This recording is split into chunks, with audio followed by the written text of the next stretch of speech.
64 pesos nga meal budget matag adlaw o 21 pesos matag kaon.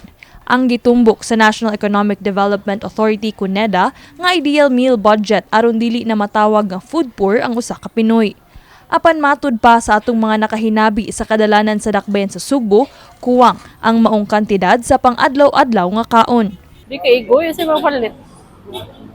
Mahal ba tanan karon paliton nun? Kuan lang daan sa kahiwa wana sa sinta na biyang serve, no? Di kay igoy kuwang. Yeah, parehan ako daghang kay anak. Kuwang gyud kayo. Kay kanang 64 igo ra man na snack. Dili man nakapait og sudan. Nya pait pagkabugas. Kuwang gyapon. Dugang pa nila nga ang tukma nga budget sa kaon sa usa ka tawo matag adlaw mukabat sa 200 ngadto sa 250 pesos. Kung mukaon ta og sud sa tulo ka adlaw, siguro mas 150. Pero kuana na dili na kay na nindot nga sudan og kanon.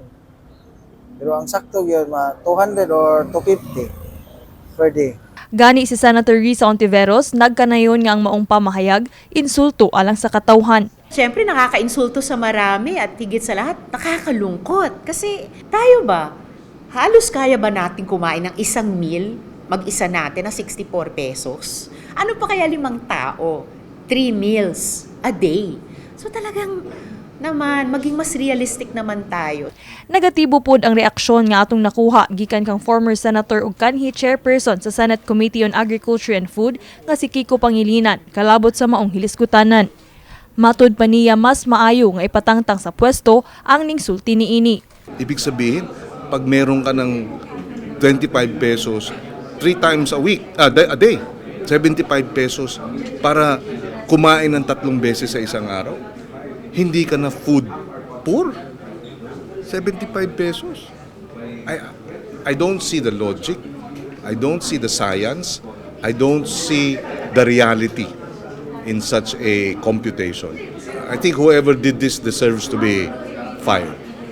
Gipahimugatan sab ni Pangilinan nga aron masiguro ang food security sa atong nasud, kinahanglan nga tagaan og dugang pagtagad ug mas dakong budget ang sektor sa agrikultura.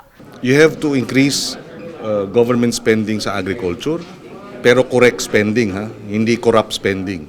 You have to make sure that the funding is absorbed properly, and that the biggest beneficiary should be the productivity and incomes of our farmers and fisher folk. To secure our food, you have to secure our farmers and our fisher folk. Kini si Queenie Joligon alang sa MyTV, Cebu.